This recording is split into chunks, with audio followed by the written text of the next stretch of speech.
Introducing Dr. William J. Bryan, the first medical doctor in the United States to specialize in the practice of hypnotism.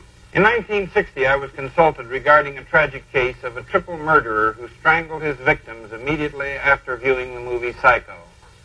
His fascinating analysis under hypnosis, now a matter of record in my book, came to the attention of the producers of Dementia 13, who asked me to devise a method of preventing a recurrence of this tragedy.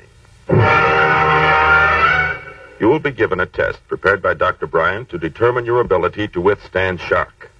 Those unable to pass this test will not be admitted to the theater. In this old castle, death is the youngest thing alive, for it is born and reborn 13 times, each time from a different dementia. A miasma of madness hides the one who delivers death, one who walks with silent tread and strikes with ruthless force. Is it the mother, demented by grief, or the attentive daughter-in-law, whose voice is soothingly hypnotic? She'll tell me. I promise you. Is it the son, who with fire creates beauty? Or the doctor who can cure and kill? Or perhaps the new bride, tortured by the ever-present nearness of death? Know the frenzy of a wedding night, in which a marriage is consummated, in a passion of terror. You too will be mesmerized by a world that cannot be, but is. The movements of the static startles the wisest of birds. The mystery of the enigmatic leads to a strange rendezvous. An attempted escape, a meeting with terror.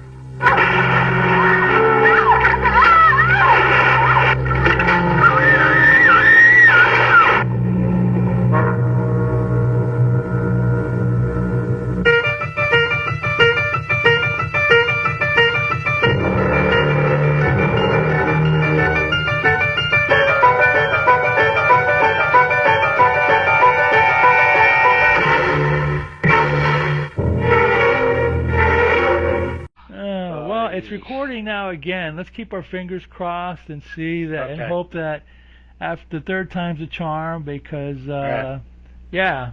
So here's the third time trying to record a podcast for Dementia 13. The first time we recorded it, the audio was staggered. The second time we tried to record this, only my audio came through, and now we're trying it again. So hopefully, folks, we can finish this off. Yep. This is the Coppola curse. He doesn't want us to do this show. Right.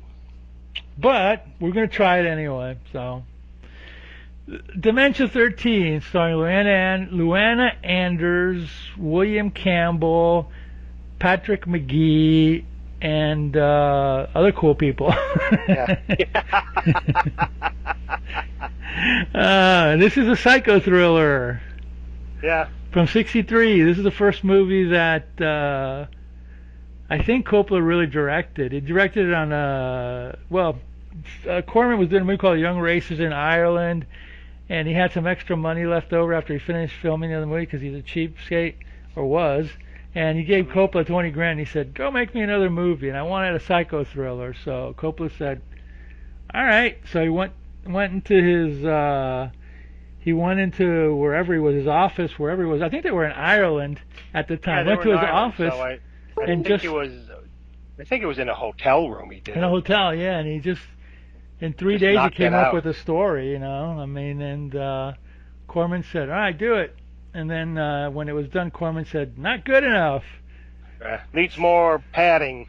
Needs more blood. Needs more whatever." So he got his other guys, Jack Hill and whatever, to do a little gory scene, and then they got I think it was Jack Hill, somebody else to do one of these fake intros with a fake psychiatrist, and you know, are you like normal enough to watch this movie, you know, that kind of crap, you know, and I've never seen it.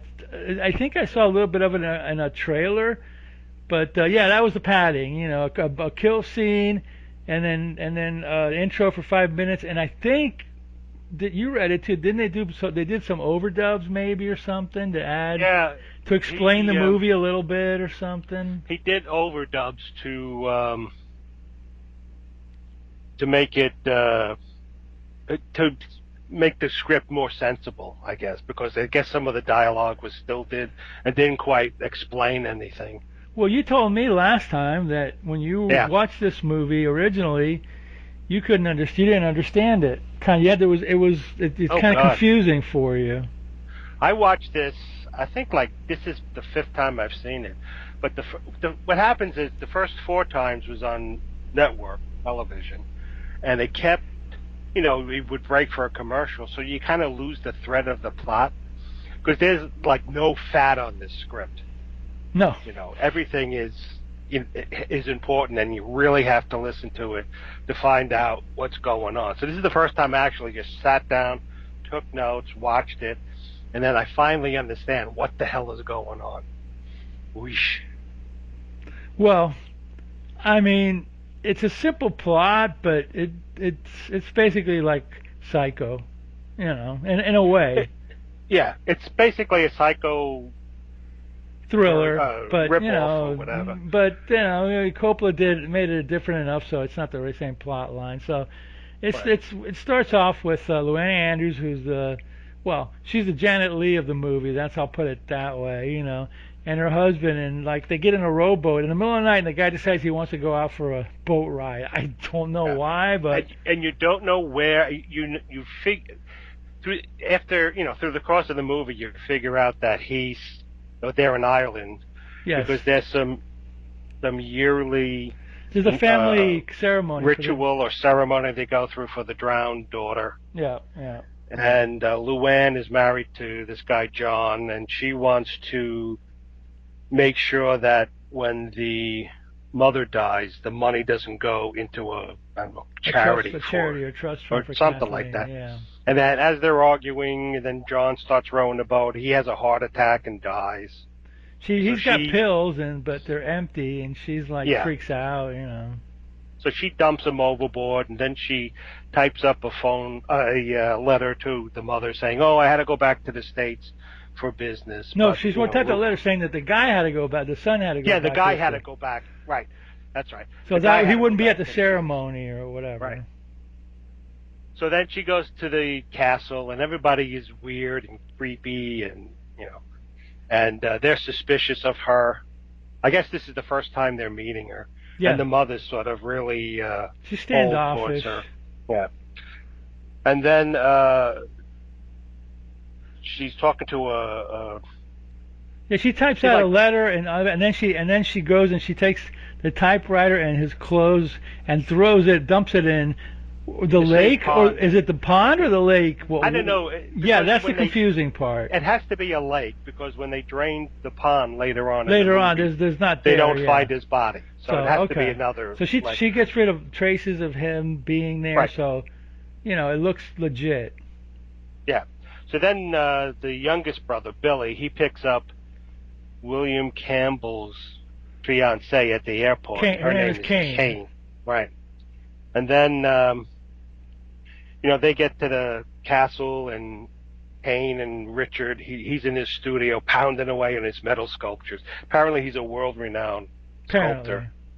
And so they have a bit of an argument, and then there's a weird dinner scene. Everybody's sort of stressed out and creepy, and they don't like Luann being there, and Kane's trying to be nice. Well, Kane wasn't invited to the ceremony either. It was just going to be the family. No. Yeah, just the 3 brothers and the mother. Well, 2 brothers, because the other one's gone. Well, now 2 brothers. And she came to Ireland because she was going to marry Richard. They were going to... William Campbell character, yeah. William Campbell, right. And then Luann goes out, and she's talking to the guy who runs the castle and the farm. The groundskeeper. The groundskeeper. I can't, for some reason, I know. never you can't get that. It's like I got a block. That's like me yesterday. I was trying to describe what's those things that it's not a telescope, but you use it to look far away. And my friend goes, binoculars. I go, yes. It's That's called getting old, you know. That's called getting old. Yeah, no kidding. Exactly. So then he tells her that Kathleen drowned in the pond, and they hold a ceremony every year for her death and stuff. So then the mother throws a rose at in the tomb, and then the rose wilts, and then she passes out. Yeah. And Luana Anders up on the tower, and she runs down, puts the mother to bed, and she's like, I hear somebody in the halls at night, someone whispering my name, and the mother goes, oh, it's Kathleen. I hear her too. She speaks to me in signs and stuff. Yeah, so Luana wants to be like the ghost whisperer or something. Yes. So then she goes back. She sneaks into Kathleen's old room, and it's really, the door's like really creaking. And you gotta it's not really it's almost like a door where you gotta get up and get into it, and it's really small, and it's weird. Yeah, it's almost like it's almost like a closet or something. But it's almost like they blocked it off or something. I don't know. So anyway, she's looking for toys, and you see shots of these toys, mechanical wind-up toys, coming to life and moving towards the camera. And it's kind of creepy and stuff. So then she selects 4 dolls, and then she leaves the room. And then you see 2 feet that were there. Yeah, it's a sign of somebody's watching somebody being in. Yeah, was in the room and she didn't notice. And then she bumps into William Campbell. He's like, "What are you doing in this part of the castle?" She says, "Oh, I got lost." And so Billy's being set up to be a creep, and Richard's being set up to be a creep too. To me, I feel the movie is set up to make William Campbell character be the creep. Right. The other guy looks kind of he has his moments of creepiness too, but yeah. So then, and then every once in a while, Billy, the youngest brother, he's having a flashback. You see him playing with the younger sister, Kathleen, and you don't know. It's very quick. It's and vague and doesn't show anything. And then there's also a scene where Billy and Payne are out. He's showing her the grounds, and they meet a poacher, Simon. And it's a kind of a funny scene, but they just introduced the character there. So then Louise ties a string around the dolls, and then she pours some. You tell Luana Anders, Louise. Yeah, she goes out at night. Yeah, Luana Anders. The dolls that she took from the closet. Yeah. Yeah, she ties them on a rope, and then the rope to a wrench, and dumps it. She takes off. She strips down to her panties and stuff. Yeah. And then jumps in the pool of the pond where Kathleen drowned, and then she drops the dolls. And as she's swimming, she sees the body of she sees what looks like the body of Kathleen laying. But there's also like a crypt there. There's also a headstone. A little headstone. That's tomb, headstone, and so then she gets all shocked. So she swims to the surface, to the edge of the pond, to get out of the pond. And then she sees the feet of somebody, and then an axe gets raised, and she gets all chopped up in the water, and then the shadowy guy grabs her by the arm and drags her away. Yeah, that's a pretty infamous scene. I said before I saw it as a kid, and back in the late 60s, and it really freaked me out, kind of, Yeah, and then the scene jumps, and you see Patrick Magee. He's there, and you learn he's a doctor, and he's questioning and talking to the family, and it's like, who's this guy? Where did he come from? Yeah, he comes out of nowhere. Yeah. I think he was. I think he was also in the Young Racers movie. The one that Corman was making, the car movie, and then he had a few extra bucks for this one. I think Magee was in that one too. Yeah, he was. Yeah. Him, Campbell, and remind me, because Patrick Magee and William Campbell were in another infamous movie. I think we watched it before, but remind me about it at the end. I'll talk about it for a little bit. Anyway. So then they're at breakfast the next day, because apparently the doctor's staying over to take care of the mother, who's still in bed. And they're at breakfast outside, and it's a tense. Every time the family gets together, it's tense and real. And the mother doesn't want William Campbell to marry Kane. Yeah. So there's some tension there. And then suddenly you hear a bubbling sound from the pond, and the dolls float up to the surface. And the mother sees that, she gets all fainty, and the maid carries her up to the room. And then William Campbell and the doctor, Magee, are looking Patrick at Magee, it. Yeah. Looking at it, and this is, it's like, oh, what kind of joke is this? And Patrick Campbell's going, I didn't do it. Probably Luann. And then you see Billy, he takes a stick in, and he's like he's poking at the dolls. And then you see there's another flashback with him and his sister Kathleen. They're running around, and then they're fighting over some toy or whatever. And then they collect the doctor collects the dolls and gives them to the groundskeeper and says, "Burn these." So it's like, oh, okay. Okay, let me be professional here. William Campbell is Richard, Luana Anders as Louise, Bart Patton was Billy, Mary Mitchell was Kane, Patrick Magee is Dr. Joseph Caleb, I don't know how to pronounce it, Eithne Dunne as Lady Halloran, and Peter Reed as John Halloran, Kathleen Halloran. Okay, Kathleen Halloran does have a name, Barbie B-A-R-B-R-E Dowling. So that's a weird thing about this movie. The Kathleen sometimes is a doll, but sometimes it's not a doll.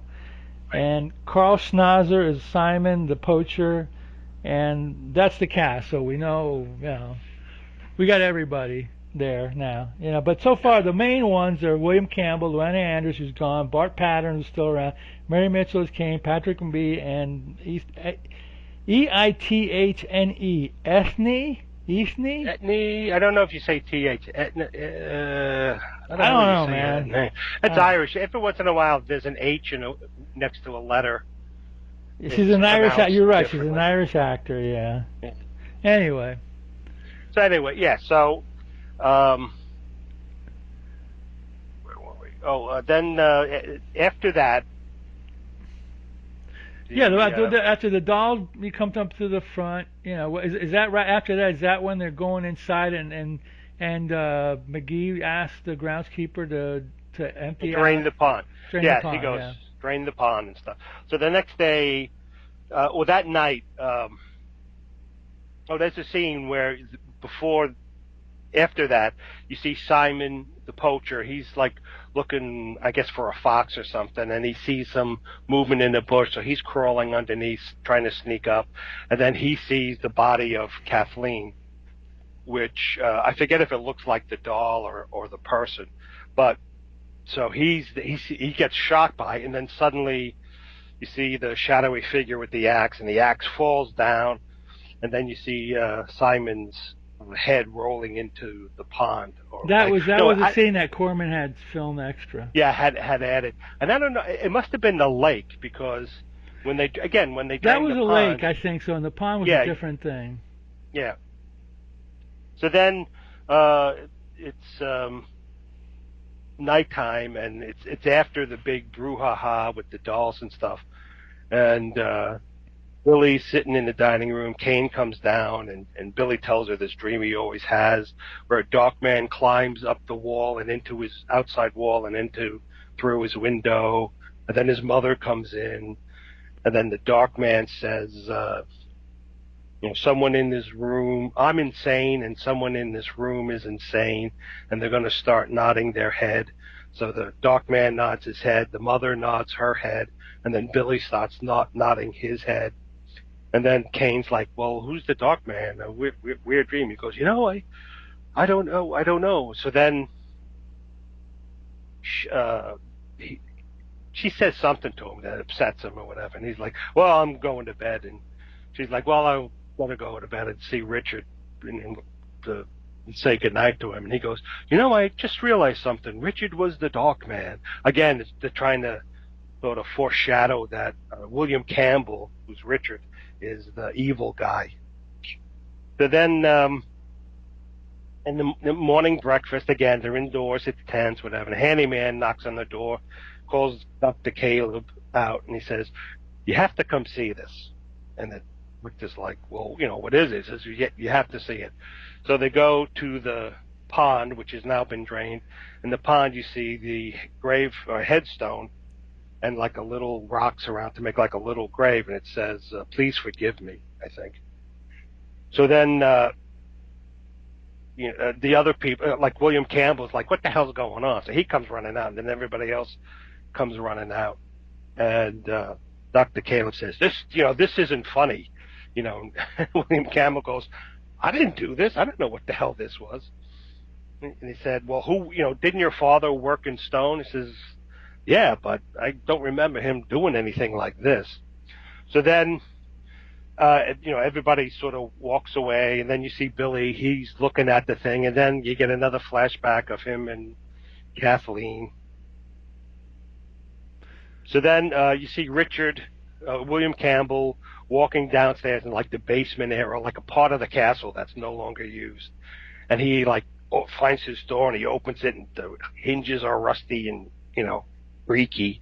He opens the door, and Kathleen comes in, and he's looking around. It's a studio for stone carving, and she comes in, and he's like, "What are you doing, following me?" She says, "Ooh, you're acting weird, Richard, and are you the killer or whatever? Are you the person doing all this stuff?" He says, "No, I'm not. I'm just looking to see who carved the stone and who did this." And then she's like all relieved, because I guess she was worried that he's the crazy one. He seemed to be the most suspicious one. Right? Yeah. Because it seems like what's his face, Patrick Magee is kind of like you're kind of like after him for whatever reason. So then, they hug and embrace, and it's sort of things have smoothed between them. And then as the camera pulls back, you see the body of Kathleen laying there in the studio that they don't see. Right. So then, Dr. Caleb and Billy go out for a drink, and as they're sitting there, Patrick Magee says, he's getting him drunk, basically. Yeah, and he's saying, Billy doesn't drink, and he goes, have some Guinness, it'll be good for you, Yeah, and he says, what happened to Kathleen? He says, "I didn't see Kathleen drown." He says, "Yes, you did." He says, "Who told you?" He says, "You told me." And then he goes into a trance, and he recites some... fishy, something on hooky, inky dinky, parley something like that. Yeah. So then... it's the wedding reception of Kane and Richard, and she's looking around. She can't find Richard. She's going to all the guests, and she passes. She goes to Dr. Caleb and says, "Have you seen Richard?" And he says, "No." And then he tries to warn her about the family, and they all have issues and weirdness and whatnot. And, she's like, whatever. So then, you see the mother. She starts getting she finds a tiara or something. Yeah, and she wanted to bury the tiara. It's like I guess it's an expensive jewelry, and the mother has jewels or something. So she for some reason, she takes the tiara, and in her nightgown, she goes down and she goes to a little room, right? Like a little playroom on the outside, or a playhouse or whatever. And there's a doll. Actually, this happened before the wedding. Yeah, I think so. Yeah. Yeah. So then, she goes in, and then she sees. Yeah, right. Because after the scene, the mom passed out or whatever for the second time in the movie. For the second time, so she sees Kathleen, which is an actual person now. And then she's talking to her, and she puts the tiara on her head, and then the Kathleen's head sort of falls forward on her chest, and the tiara falls down, and the mother gets freaked out, and then suddenly the shadowy guy starts swinging an axe around her and attacking her. And she like runs out, and then she faints, and then they put her to bed. Then you have the wedding reception, and then after that, you see Kane and William Campbell. They're going to a barn to make out, I guess.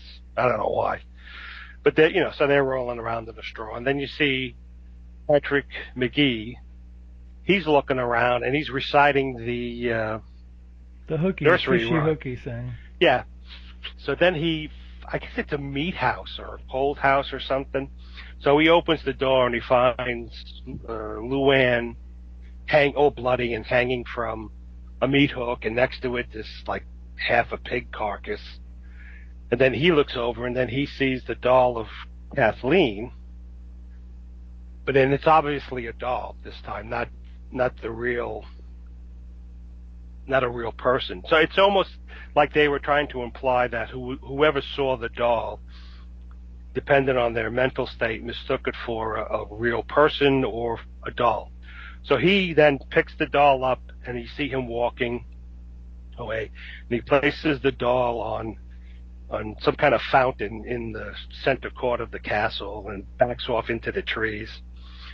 And then you hear somebody scream, and then you see a crowd of people around looking, just standing far away. They're like about 20 or 30 feet away from the doll. And the screams and the shock and the commotion attracts William Campbell and Kane. And so they run and look, and everybody's standing there looking at it. And then Kane starts walking towards it to see what it is. And suddenly Billy comes out of the woods somewhere, and with an axe, and he's like, leave her alone, don't hurt, I'm going to protect her. And he's going to use the axe to kill Kane, and Magee takes his gun out and shoots him dead. And he falls down, and then as he's dying, you see the flashback where you finally see what happened.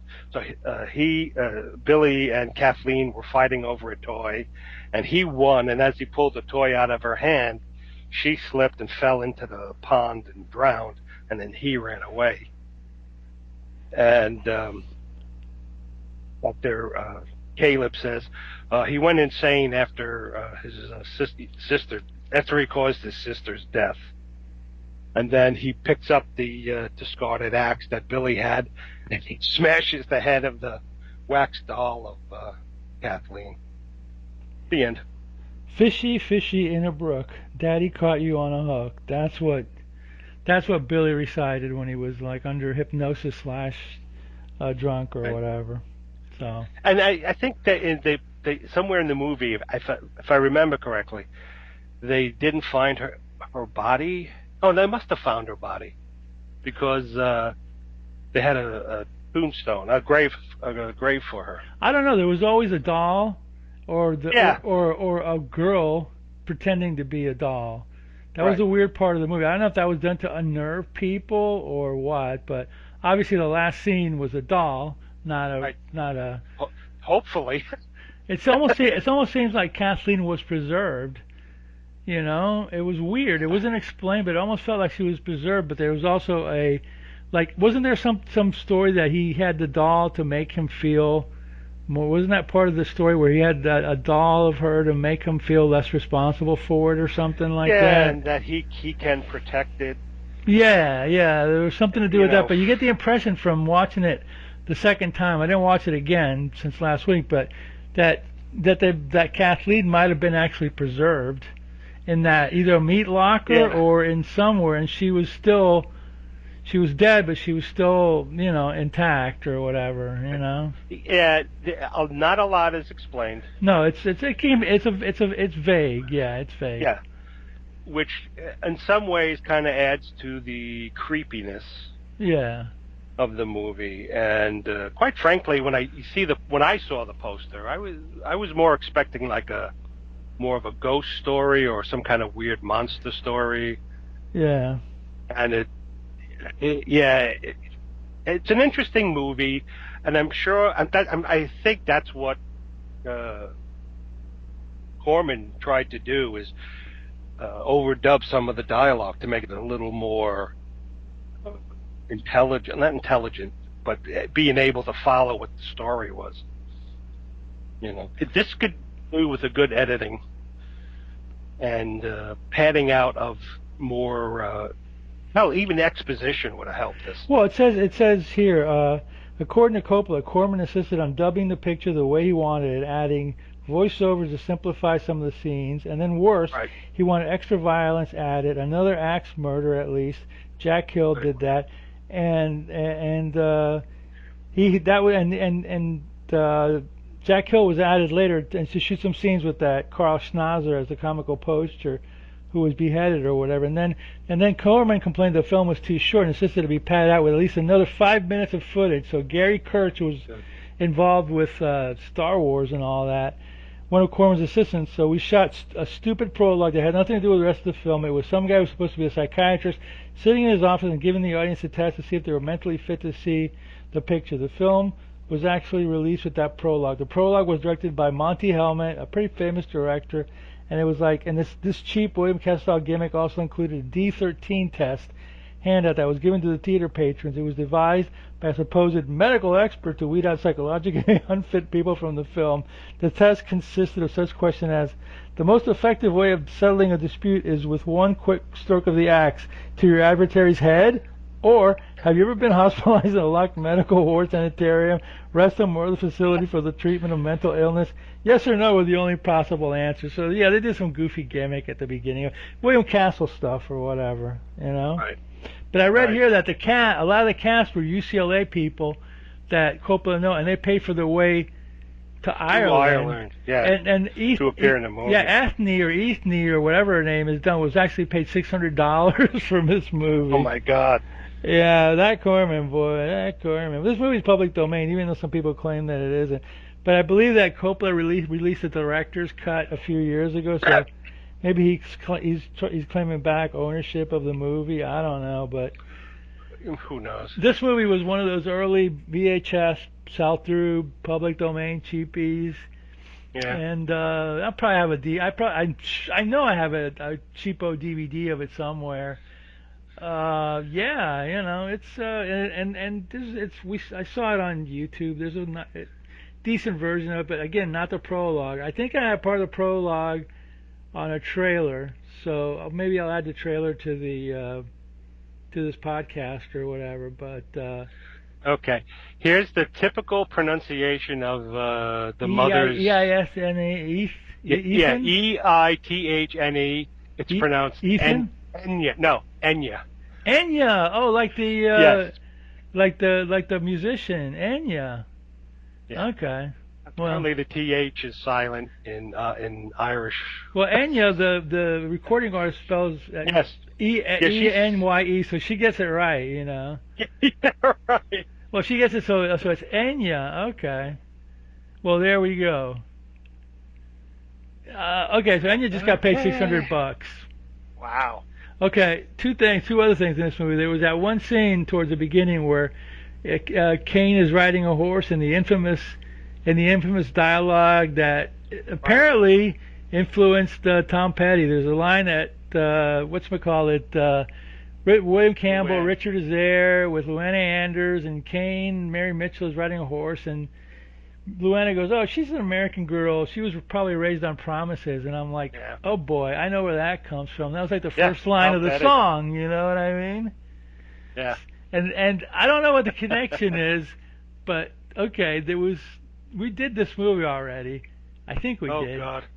There's 4 movies, and it came out in a box set. It's like variations on on an idea, and it was starring William Campbell and Patrick Magee. It originally started out as something called Operation Titian, filmed in Hungary, and it was a murder mystery. And then Corman didn't like it, so he decided to make it into a thriller, and it was called, I think it was called Point of Terror or whatever, and that was with both of them, and it became like a thriller movie mystery. And then that was released, but then Corman got the bright idea, hey, let's turn this into a vampire movie, a mad artist vampire movie. Look up Bloodbath. that movie. Yeah, Bloodbath. Yeah. Yeah. So Bloodbath had a complex and troubled production. Yeah, there you go. Read it. See what it says. And reshoots. 1963 had produced a Yugoslavian-made spy thriller, Operation Tishin. Tishin with a. And then he wrote and directed numerous horror sequences that were edited into the film, and then it was retitled Portrait in Terror. Portrait in Terror, that's it. And he still didn't like it, so he hired additional... Jack Hill was hired, I think, or somebody people, like that. This says Stephanie Rothman. And Stephanie Rothman, yeah. To film additional stuff, and then he released it as... Bloodbath, right? Bloodbath. And then... Does it keep going? An additional version of the film was made for television and retitled Track of the Vampire. There you go. That's the one I saw. That's the one that I remember watching on late night TV, Track of the Vampire. It's a creepy movie, man. Well, maybe we should watch that next. I think we did. I'm not sure. If we didn't, we'll do it. But yeah, it's a creepy movie. But it has a lot of padding in it, and William Campbell is a mad artist with a vampire ancestor, and you know. Oh God. And it's got one of the actresses appeared in Petticoat. Yeah, Laurie Sanders. Laurie Sanders did. Yeah, she was one of the three sisters that was there. Her and Linda Henning were there throughout the whole run of the show. Yeah, the blonde was always changing. First it was a brunette. First it was what's her face who was in. I can't think of her name right now. My brain. The second one was Gunilla Hutton, and the third one was Meredith McRae. Wow. So the first one, do I have to look it up? Oh my God. Who was Meredith McRae was the last one. Early before her was Gunilla Hutton, who later got famous on whatchamacallit, Hee Haw. Yes, that's right. And didn't she do Pose for Playboy or something too? Or I don't know. Thinking of somebody else. I'd like to see it. I never saw that. But her thing was, she was. It's kind of. I found out about this later. Hold on. Let me find out. Let me get the cast so I can get it out of my head or whatever. Pat Waddell, thank you very much, Pat Waddell. Yes, there you go. Anyway, Gunilla Hutton's, she came from young. But before she Petticoat Junction, I think she was like a backup singer, a showgirl, and apparently, like in the early '60s, she had some kind of torrid affair with Nat King Cole, believe it or not. Oh, wow. And when the wife found out, she broke that up real fast, and then Nat died or whatever. So then she got on Petticoat, and then she left Petticoat Junction within, I think she only did X amount of episodes for the year, and then she left the show because either she got sick or she got sick of the show and then wanted to do something else. And then a couple of years later, she was on Hee Haw she sang and did skits for I don't know how many years. So that's her story. And then, of course, after that, she became she did, Match Game and all that. And I believe her and Laurie Sanders and maybe Linda Henning occasionally do autograph shows and do the, the Petticoat Junction thing or whatever. But Gunilla only lasted maybe half a season. Yeah. It says when she was seeing Nat King Cole, she called the wife, his wife, and said, you need to divorce him. Yeah. Love or something like that. And then the wife's like, no effing way. Yeah. It was weird. Or else. Wow. Yeah, it's a strange story. Who knew? And then Nat King Cole didn't last much longer. No. But anyway, but the middle one, Laurie Sanders, was in Petticoat Junction. And she's there was another female in the movie, and I can't think of her name right now. In Track of the Vampire, who was a Playboy, played Melissa Mathers or Melissa. Oh, what was her name? Melissa Mathers, maybe, or something. I can't remember her name right now. Marissa Mathis. Yeah, Mathes. She was in Playboy. but she didn't make it through the whole movie. But Laurie Sanders became like, you know, she did a lot of extra scenes. Like there was a scene in the middle of the movie where she does like a dance on the beach for 8 minutes. It's obvious, you know, what that was. Well, you know what it is? It's like, you know what it is? Bloodbath, the original movie, was like 65 minutes long. So if you want to get it on TV, you can't get a movie on TV that's 65 minutes long. So you got to pad it to make it either 90 minutes or 2 hours. So they had to add 10 or 15 minutes of scenes or whatever, you know. And right. Plus, you also then have to take into account commercials. Of course. So. And I got to look it up, but I think the poacher was in Bloodbath. I think Carl, whatever his name is, Carl Schnauzer or whatever, you know, whatever. I think he was in Bloodbath too. Let me look it up here because he looked real familiar. He was the movie, the Bloodbath, Strike of the Vampire had like this weird subplot with like beatniks, and the, you know, the mad artist William Sanders was always doing these like blood. They called them the blood red female portraits that were selling or whatever, you know, at the now we're doing a review for Bloodbath or whatever. You get 2 movies for one or whatever, you know what I mean? But let's see, Bloodbath, 1964, I think, almost around the same time as this movie. Yeah. Let's see here, Bloodbath. But anyway, that's a cool movie. Carl Schnauzer was Max. He was in Bloodbath. Yeah. So, and he was also the poacher in the. So you had 3 people from. You had 3 people from Bloodbath. You had William. You had Patrick Magee, William Campbell, and Schnauzer.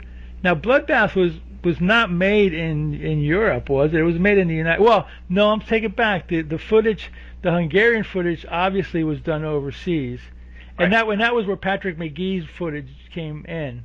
The Patrick Magee plot was from that movie, but the Schnauzer stuff was made in the U.S. and the stuff with William Campbell and all. It's a convoluted. It's an even more convoluted movie than wow. You know, Dementia 13 or whatever. Wow. But they were cool. I'm just reading scanning some of the plot, and it looks cool. Are you sure we never saw this? I'm gonna have to look. I think we did it. If not, we'll do it next time, you know. Yeah. Did you maybe do it with... You think I did it on Slow Robot maybe or something? Yeah. I'm not sure, but... well, if you don't remember it, so... Well, maybe we'll do it for the next time or whatever, you know. Yeah. That was cool. Yeah. It's an odd... It kind of creeped me out because when I was a kid, it was one of those movies where I came and I just watched the last 20 minutes of it, and the last scene of it where the artist has the victim in his dungeon is pretty creepy. It really is creepy. You know, Jack Hill was a director, and he was good at doing creepy black and white. He did Spider Baby and, you know, stuff like that. Oh, okay. So he was pretty good, but yeah, there is a connection between these 2 movies. Now, obviously, Coppola was not involved in Bloodbath, but yeah, the Magee, the Patrick Magee, because Patrick Magee and Campbell had a bunch of scenes in Portrait and Terror or whatever, so they incorporated them. Anyway, you know, all these B-movie guys, they always, Corman, sometimes Sam Sherman, they would just recycle movies and retitle them and add scenes, and then you'd go to the theater and change the poster, and you go to the theater and go, hey, wait a minute, didn't I see this movie already? Yeah, they would cut, and then I think they would buy stuff from Europe and then cut things out. And they did with Godzilla. Yeah. They bought the Godzilla film, and then they spliced in scenes of Raymond Burr. Yeah. You know what Corman did? I think he bought more than two Russian sci-fi movies, and he made let's see if I can remember all of them. Voyage to the Planet of Prehistoric Women. That was a Russian movie with Mamie Van Doren, scenes added to it. Queen of Blood was part of a Russian movie that had Dennis Hopper was in it. Forrest Ackerman was in it. I think John Saxon was in it. There was a couple of other ones that I can't think of right now. But yeah, Corman did did by footage just to get the sci-fi, just to get the effects. Yeah. And then had his guys, hey, go ahead and make a movie out of this, you know? Yeah. Jack Hill directed Spider Baby, Pit Stop, The Big Dollhouse, Women in Prison movies, yeah. Coffee, Foxy Brown, Switchblade Sisters. Yeah. And he's also credited with helping cultivate the careers of Pam Grier, Sid Haig, Ellen Burstyn. Yeah, she was in one of those movies. Quentin Tarantino was influenced by the Howard Hawks of exploitation filming. No shoot. Yeah. Yeah. You know, it's funny when you read some of the histories of some of these people. Some are like relatively mild, and some are like wild and out there. It's like, these people were crazy, man. You know, Corman. I think Corman would just go to film schools and just grab people out of there and go like, "Hey, I'm going to give you a shot." You know. Yeah. Yeah, and you learn trial by fire. Yeah, and if he going back to Dementia 13, if he didn't like the movie, he'd get his guys to go in and add extra things like he thought was, and then I don't know if you want to call it cannibalizing movies, but definitely modifying them, to his and honestly, well, in a way, I was going to say, in a way, like you said, if you go to the drive-in, you see one version of the movie. On TV, it's another version. And then if you do any sort of European distribution, that's a nudity. That's a third version. I'm pretty sure Dementia 13 was the bottom. I think the A movie that they did was Queen of Blood, and then Dementia 13 was the B on it. So it was always intended, I think, to be not the main movie, but the second feature, because by doing two features, of course, you get more money. You know what I mean? Yeah. So, that was another AIP thing. They started specializing in double features, because why would they want to be the B feature in a movie and get less money? Just crank out two cheapo movies, and and these were all made for mostly drive-ins. Yeah, and for kids and older kids and teenagers and. And they were made for drive-ins. They were made for drive-ins in '63, and by '66, they were already showing up in television. Yeah, well, it's a new market and more money. Yeah. And back then, it wasn't like not global, but you didn't have cable and stuff, so you could go to each major city and strike a deal with them, and get money and stuff. So, and they had different packages for different areas. I mean, the network sometimes would play like Hammer movies, like in the '60s. Mm-hmm. They would play like stuff that was a little more high budget.